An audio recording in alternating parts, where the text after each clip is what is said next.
అదిగో అల్లదిగో శ్రీహరివాసము, 10,000 శేషుల పడగలమయము.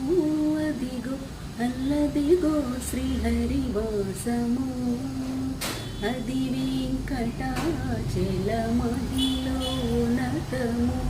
అదిగో బ్రహ్మాదుల కపురూపము, అదిగో నిత్య నివాసమఖిలములకు, అదిగో నిత్య నివాసమఖిలమునులకు.